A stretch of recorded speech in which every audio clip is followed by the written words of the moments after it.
In our previous lectures, we have derived various forms of interpolating polynomials to fit a given data which consists of an abscissa and the corresponding ordinate at n plus 1 points. Now, we derived the various forms in the sense we have Lagrange interpolation, divided difference interpolation, and if it is a equi-space data, we have the Newton's formulas of backward forward formulas. And if we add for this data one more item like the slope of the function that is representing the given data, then we can have a different type of polynomial altogether. So, let us now consider data of this particular form. The data that is given to us shall be the abscissas that we take it as xi, this is your x naught, x1, so on xn. Then we have the ordinates given to us as f0, f1, fn. Now, this was the data that we considered earlier. Let us now add to this slope at these points also. So, let us also consider the case when we have slopes also at this, which we shall write it as f prime at 0, f prime at 1, so on f prime at n. Now, what type of interpolating polynomial can we derive for this particular data? Now, if you look at this number of ordinates that we have n plus 1 values of these ordinates. Now, if you consider simply the data xi fi, that is this data, then we were able to write down a polynomial of degree less than or equal to n, which fits this data exactly. Now, we have added to it n plus 1 more values, these are again n plus more values. Therefore, this implies that we have a total of 2n plus 2 values that are available to us. Therefore, in this data we have 2n plus 2 values available to us. Hence, this implies that we can fit a polynomial of degree less than or equal to 2n plus 1 for this data. Therefore, a polynomial of degree less than or equal to 2n plus 1 can be fitted.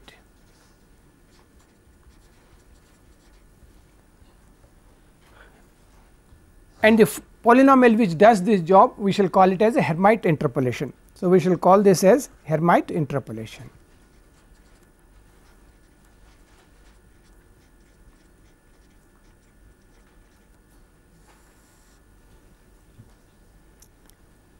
That means, we want to construct a polynomial p such that p at xi is equal to f at xi and p prime at xi is f prime at xi for I is equal to 0, 1, so on n.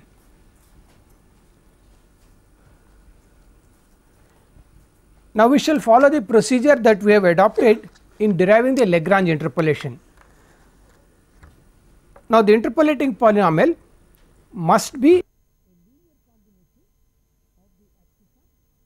a linear combination of these ordinates and these slopes also. That means, I must be able to write down the polynomial p x as equal to summation of I is equal to 0 to n sum a I x f of x I plus summation 0 to n b I x f prime at x I. So, the polynomial should be a linear combination of these ordinates n plus 1 ordinates and n plus 1 slopes. Now, since this polynomial is of degree less than or equal to 2n plus 1, a I x and b x must be polynomials of degree 2n plus 1. These are polynomials of degree 2n plus 1.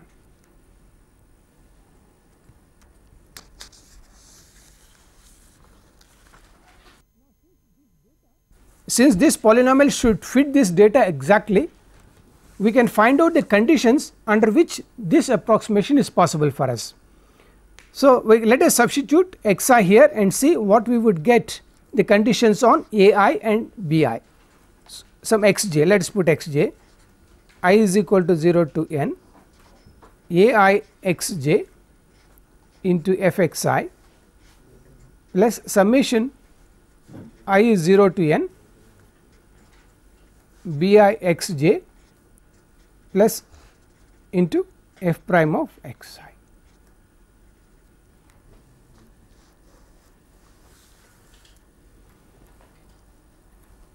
Now, this should be identically equal to, this is p 2 n plus 1 suffix p 2 n plus 1. This should be identically be equal to f of x j, that is your p of x j is equal to f of x j, that is the data given to us. Now, if this is to be true, it should be identically. Now, all this b I x j must be 0 because there is no derivative here. So, let us put it here in two ways, b I x j is equal to 0 for all I j, b I x j must be equal to 0 for all I j. You write it in two columns. So, we shall fill up the remaining data over here. Now, let us look at a I x j, this should be equal to f x j, therefore, all of them would be 0 except when the both suffixes are same. So, you will have here a I x I is equal to 1, a x j is equal to 1 for I is equal to j is equal to 0 for I not equal to j. Then this will give us simply 1 into f of x j. So, it will be identically equal to this. Now, we shall fill up here, I will just leave some space over here. Let us differentiate this and set x j here. So, I am differentiating this particular polynomial and then do it. So, it will give us derivative of a I and here it will give derivative of b I. These are constants. So, only derivative of a I and b I will come. So, that we can write it as summation I is equal to 0 to n a I prime x j f x I plus summation I is 0 to n b I prime x j f prime at x I.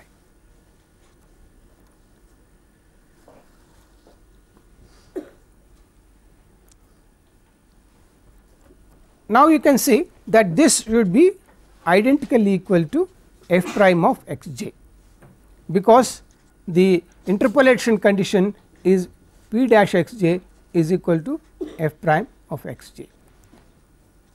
Therefore, this should be identically equal to this. Therefore, this implies that there cannot be any ordinates here, that means this a I prime x j will be 0 for all I j. So, that means I can now write here a prime I x j is equal to 0 for all I j, whether it is equal or not equal. In all the cases the value of a prime x j will be equal to 0 and b prime x j will be equal to 1 when I is equal to j and it will be 0 for I not equal to j, because this should produce f prime at x j. Therefore, we will have here b I prime x j is equal to 1 for I is equal to j is equal to 0 for I not equal to j.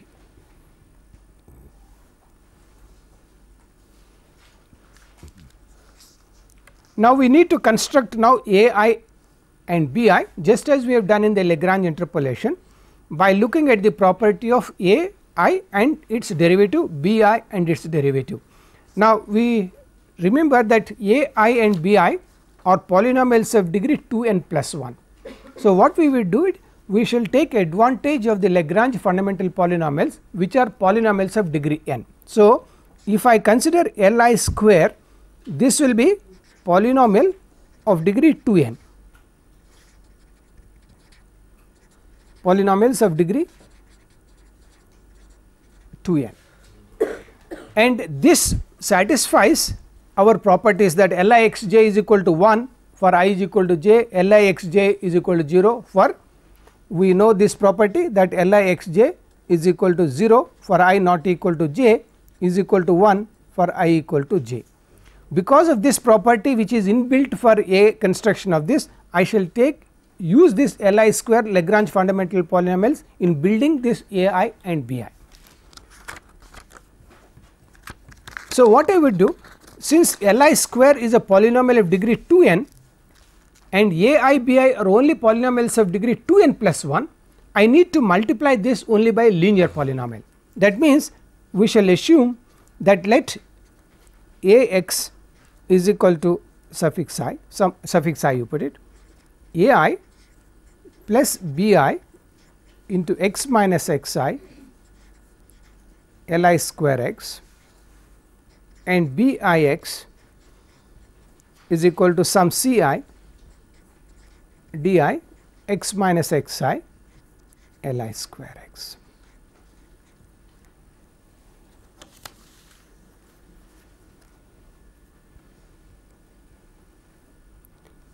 Now, li square is a polynomial of degree 2n. I am now multiplying this by a linear polynomial of the special form, which I have taken it in this particular form, because it is easy for us to find the constants in that case. Now, this is a polynomial of degree 2n plus 1, and this is also a polynomial of degree 2n plus 1. If we are able to find uniquely ai bi ci di from the data that we have, then we have what we have written the formula or the is correct. So, let us try to find that one. Let us look at, let us just put this conditions over here. We shall now determine the parameters ai, bi, ci and di using the conditions on ai and bi, which we have obtained earlier as this, where ai x j is equal to 1 for I is equal to j, it is 0 for I not equal to j. Similarly, ai prime x j is equal to 0 for all I and j, and similarly the conditions on bi. We shall apply these conditions one after the other to determine the constants ai, bi, ci and di. Let us first of all substitute xi in aix. So, if I substitute x is equal to xi, I get here ai plus 0, this is 0, then I get lixi is 1, therefore, lixi square is equal to 1, and this should be equal to 1. ai is equal to 1 for all I.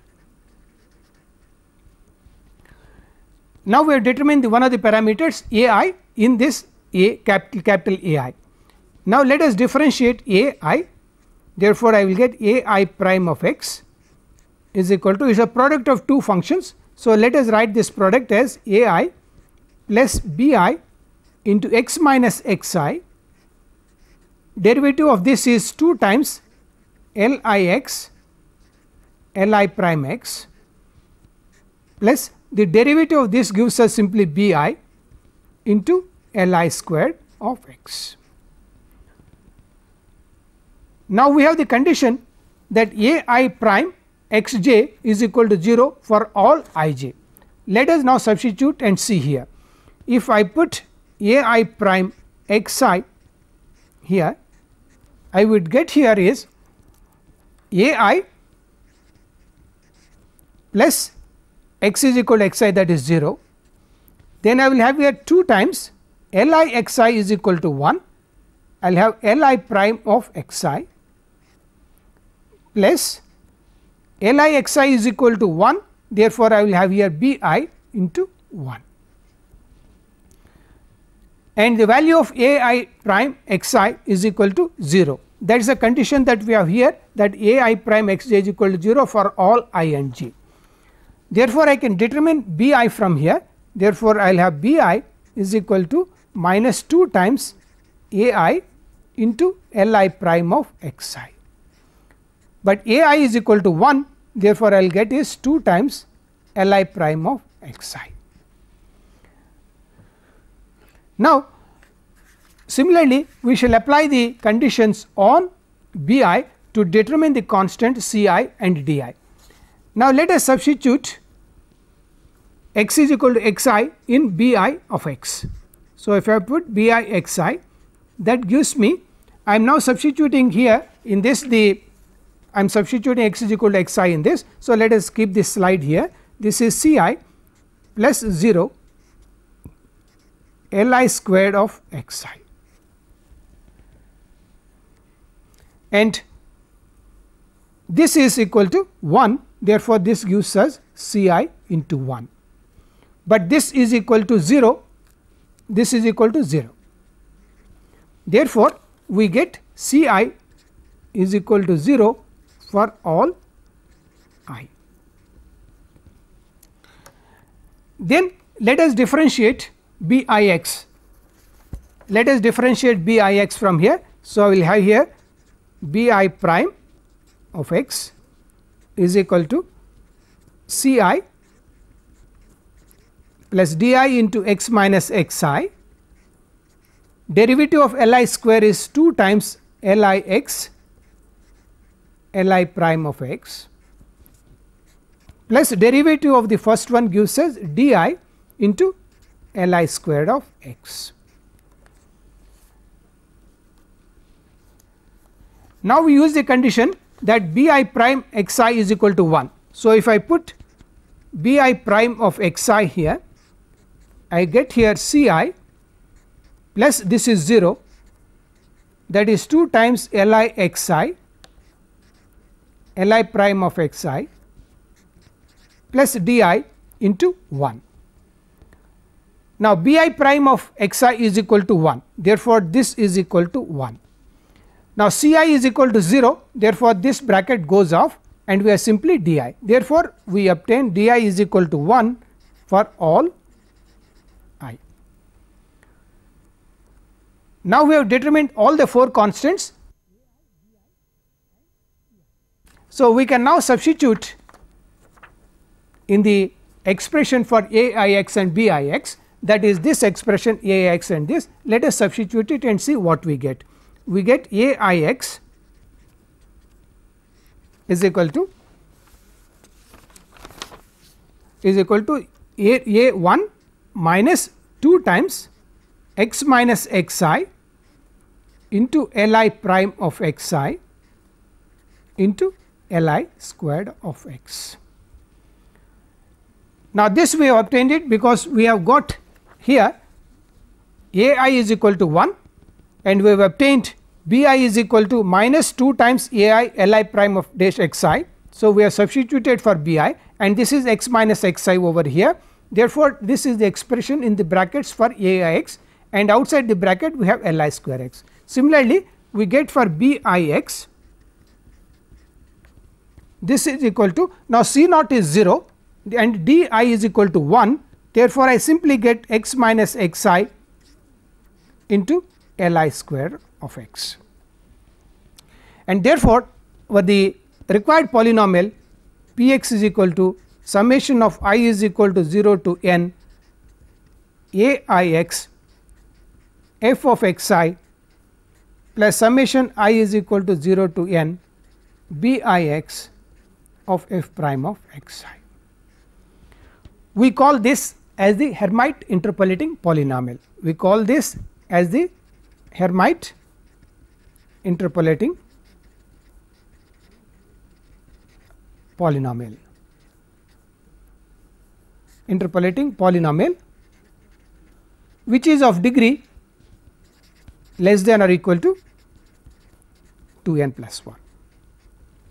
Now, to compute this interpolating polynomial, we need to determine Lix, I need to determine Li prime, then substitute the values over here, determine my Ax Bix from here, sum them up, simplify it to finally arrive at the polynomial of degree 2n plus 1 or less than 2n plus 1, and that represents the interpolating polynomial which fits exactly the given data.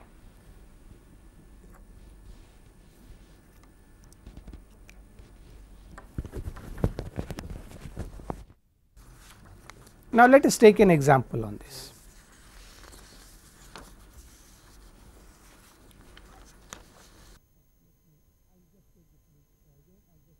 Let me write the example.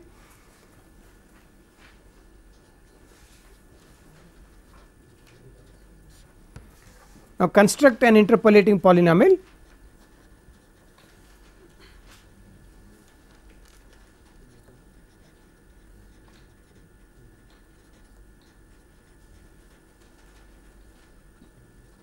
that fits the data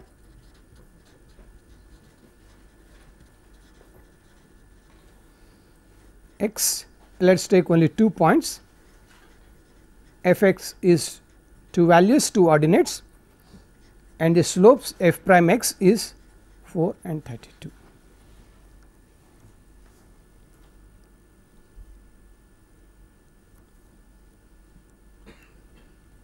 Now, we need to first of all write down our Lagrange fundamental polynomials Lix. There are only 2 data points, therefore, we will have L0x is equal to x minus x1 upon x0 minus x1.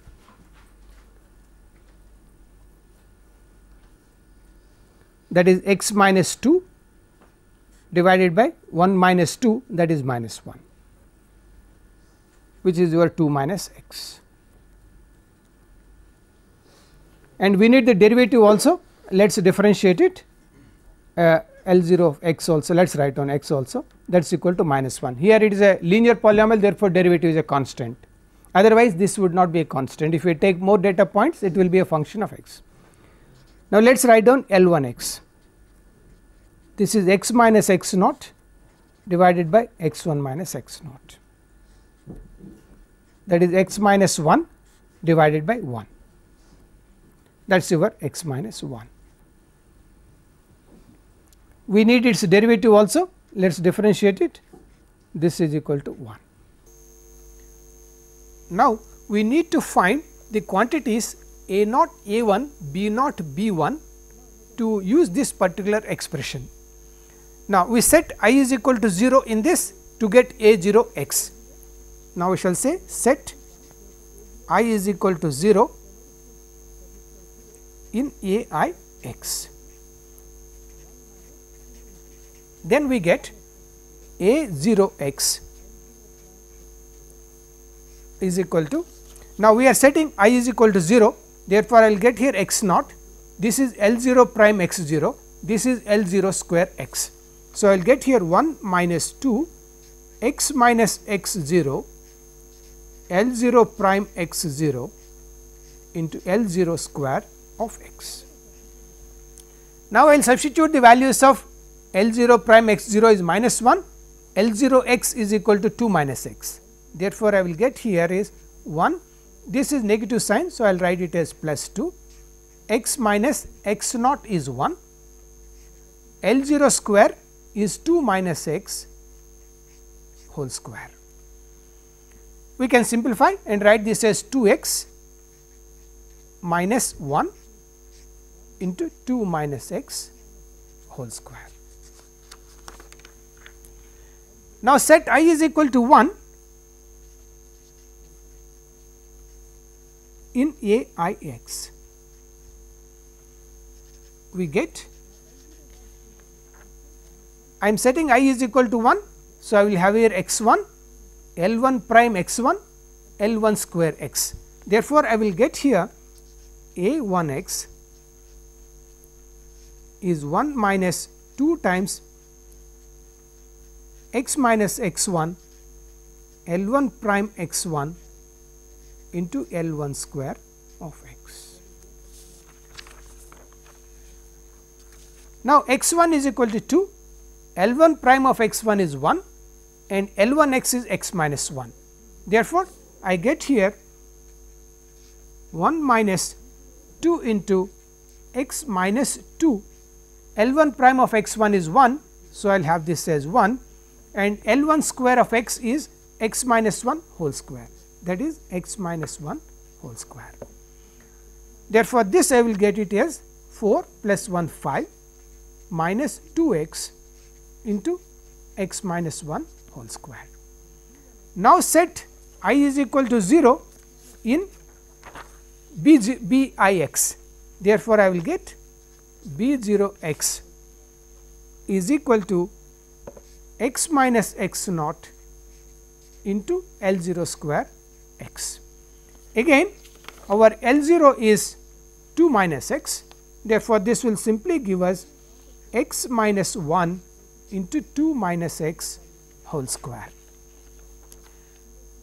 Now, set again I is equal to 1 in b I x. Therefore, I will get b 1 is x minus x 1 L 1 square x. Therefore, I get b 1 x is x minus x 1 L 1 square of x. X 1 is 2. Therefore, I get here I get x 1 is 2 and we have got here L 1 x is x minus 1. Therefore, this is equal to x minus 1 whole square. Now, we got these 4 quantities and which we can substitute now in P x to get our polynomial. Therefore, the required Hermite interpolating polynomial is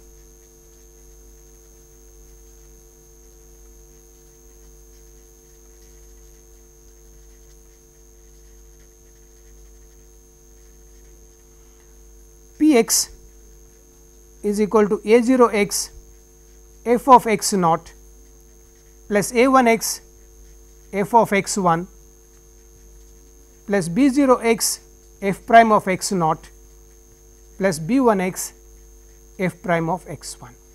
Now, we can substitute the values that we have obtained earlier, that gives us 2 x minus 1 into 2 minus x whole square into 2 plus 5 minus 2 x into x minus 1 whole square into 17 plus x minus 1 into 2 minus x whole square into 4 plus x minus 2 into x minus 1 whole square into 32.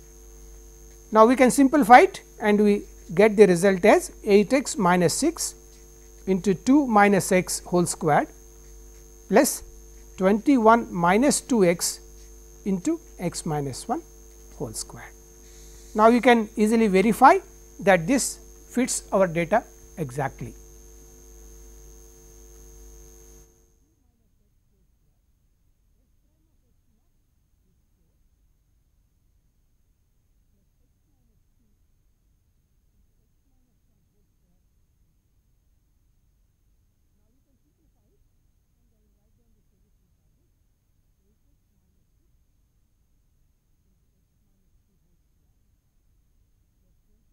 Now, before we proceed further, we should make some comments or a little word of caution on using the interpolating polynomials.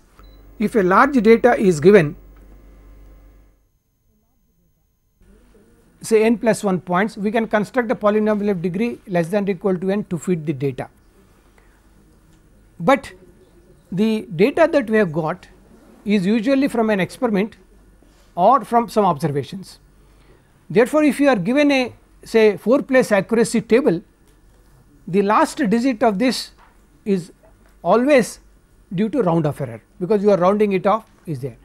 Now, if you are constructing a polynomial of degree 99, say for the data given as 100 data is given, if you are constructing polynomial of degree 99, we are now using the multiplications of these ordinates by numbers which are the coefficients in the polynomial. Therefore, the round off error that is there in each data item gets multiplied and cumulatively the total round off error will be enormous, and no experiment you can give the result exactly. Therefore, it is not advised and it is not used to construct higher order degree interpolating polynomial even though the data is very large. The only alternative would be to at the most go up to cubic or a 4th degree polynomial. Beyond that we do not go, and hence it is possible for us to break the data into blocks. Say for example, if you have got, suppose we have got a data of say at these 6 points, where let us write down this data. Suppose I have given the data as these 7 points are given. I know that I can construct the polynomial of degree 6. If it is slopes are given, we can construct a polynomial of degree 13, but what we are stating is in practice we should not use that. What will we use it? For example, I can break this into 2 blocks of these points. So, this contains 4 points, this contains 4 points continuously x 0 to x 3, this is your x 0 to x 3, this is x 3 to x 6. Then I construct interpolating polynomial on each of these blocks. So, construct interpolating polynomials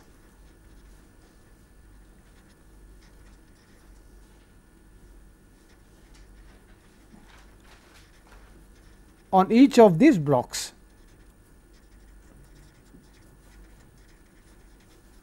Now, in this case they are cubic polynomials. In this case they are cubic polynomials. Then we shall call such interpolation as piecewise interpolation. So, we shall call this as piecewise interpolation.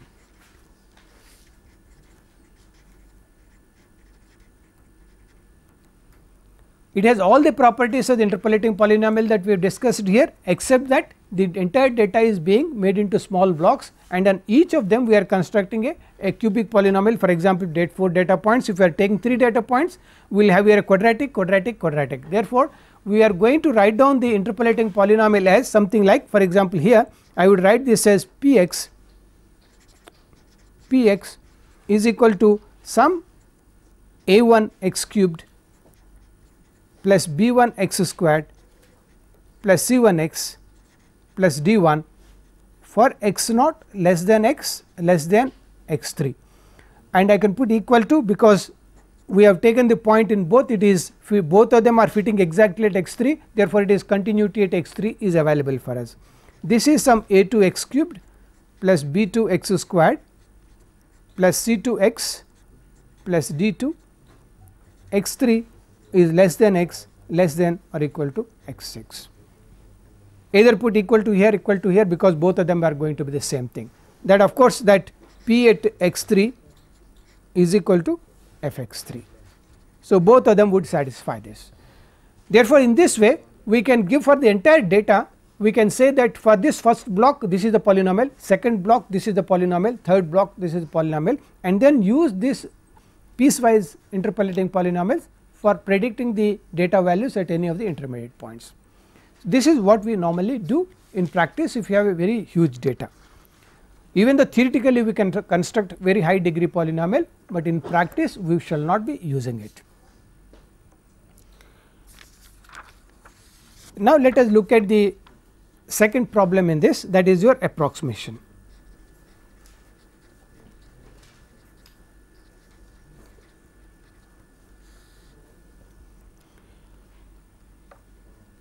Now, we mentioned earlier that the problem of approximation is of two types. One type is that data is given to us, data is given, we know that it represents a function f x, it represents a function f x,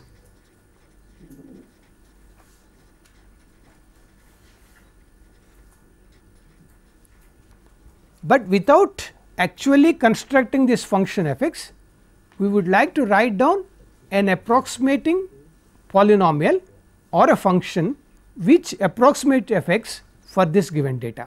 Now, the problem is therefore to find an approximating function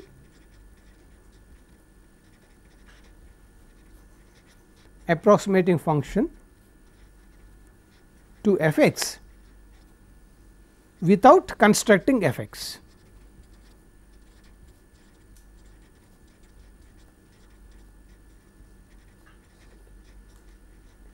That means, we would like to construct the function without actually going through the process of interpolation. Now, the second is that we are given a function f x, here we are given f x,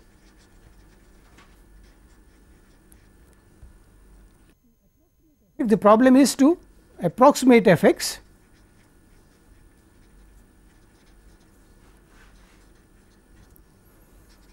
by a suitable function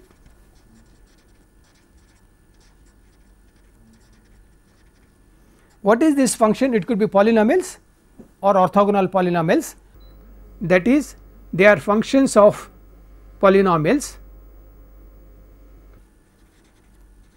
or in terms of orthogonal polynomials.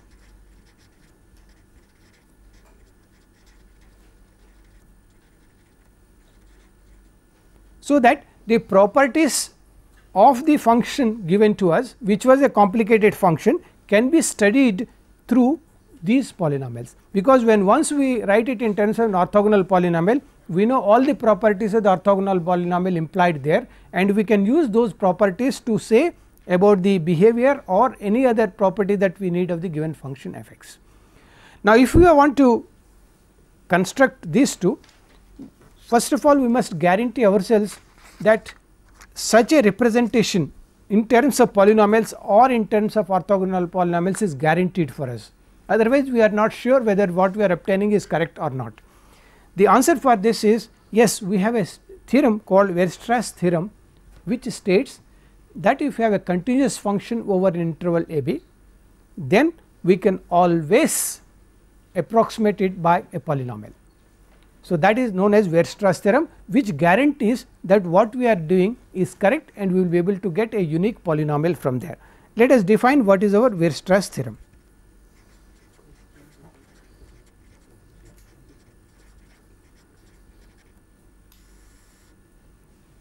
So, we have a function which is continuous, belongs to the class of continuous functions over the interval a b.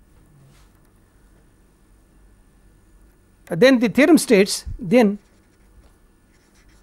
given an epsilon greater than 0, there exists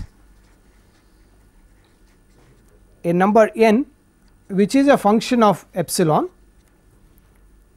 such that f x minus p n x is less than epsilon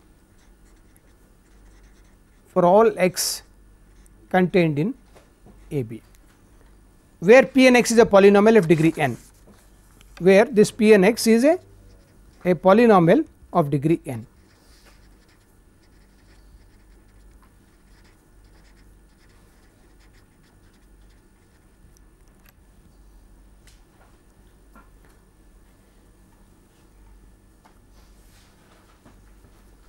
Therefore, the Weierstrass theorem guarantees that we can approximate a continuous function by a polynomial of degree n.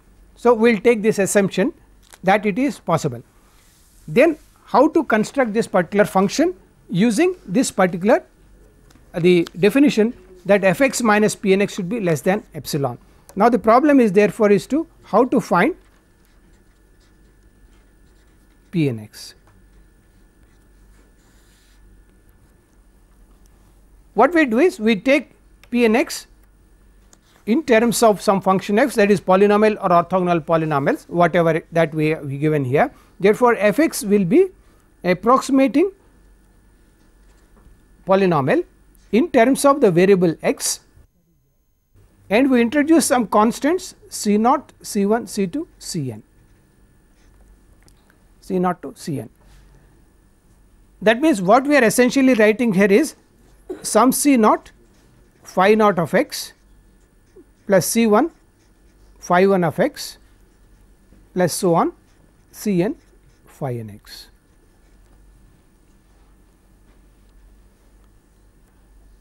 Phi I x are the known functions, these phi I x are the known functions or the known functions. Phi x are the known functions. For example, they can be taken as polynomials. I can simply take it as phi x is equal to x to the power of I. I can take phi x is equal to x to the power of I. That means, phi 0 is 1, phi 1 is x, phi 2 is x square. That means, what I am really writing here is c naught plus c 1 x plus c 2 x squared plus so on c n x to the power of n. That is simply a polynomial. That is what we have this. Or I can take phi I x as orthogonal polynomial. Orthogonal polynomials,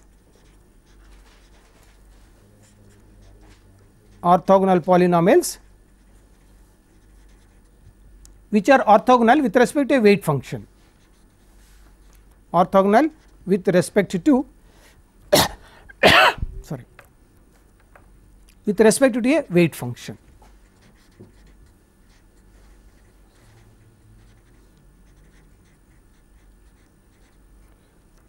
Now, what we are really talking of is the Legendre polynomials and the Chebyshev polynomials. the Legendre polynomials are orthogonal with respect to 1, weight function is 1, whereas the Chebyshev polynomials are orthogonal with respect to weight function 1 upon under root 1 minus x square. That will come later on, but we are just saying why we are introducing a Wx here, because these orthogonal polynomials have a weight function over which they are orthogonal. Now further, the phi x could be any other function which represents your experiment properly. For example, if in an experiment the solution of the variable is in the form of sine or a cosine wave, we can write down this as, for example, I could simply write this as some a plus b sin x. I can take an approximation for this as a plus b sin x, but I must be able to determine the parameters a and b. Now therefore, these C1, C2, Ci, these Ci are parameters to be determined, parameters to be determined.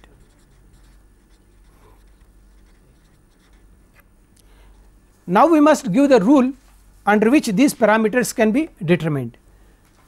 For that we shall consider the error that is coming from here. So we will take the error here. Therefore the error, let us write down E of f c, c is the vector of this C0, C1, C2, C3, and we will take this as norm of f x minus C0 phi 0 x Cn phi n x, where this is a well defined norm. It is a one of the norms that we know, it is a well defined norm.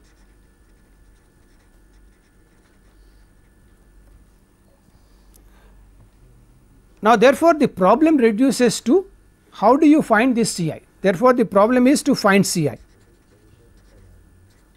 to find Ci such that the error is minimized, the error should be smallest, to find Ci such that error norm is minimized.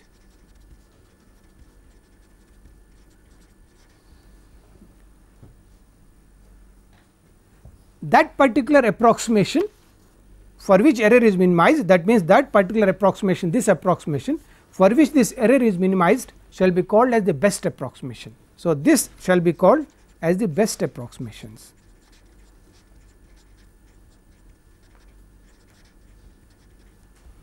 Of course we should qualify it as with respect to that norm which we have used, with respect to that norm.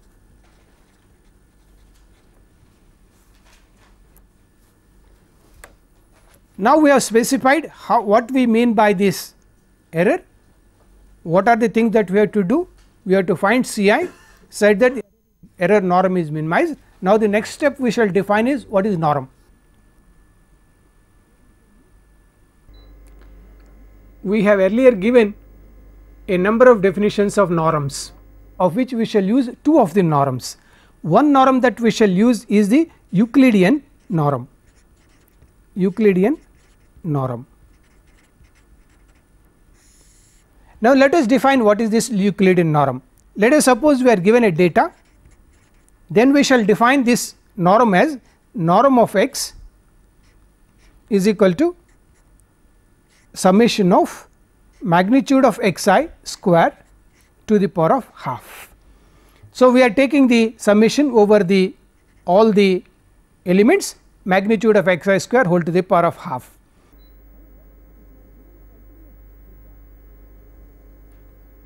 However, if we are given a continuous function f x,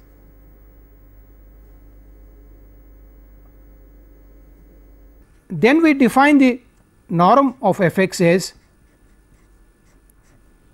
is equal to integral of a to b w x f squared of x to the power of half, where w x is the weight function that we are talking of earlier, is the weight function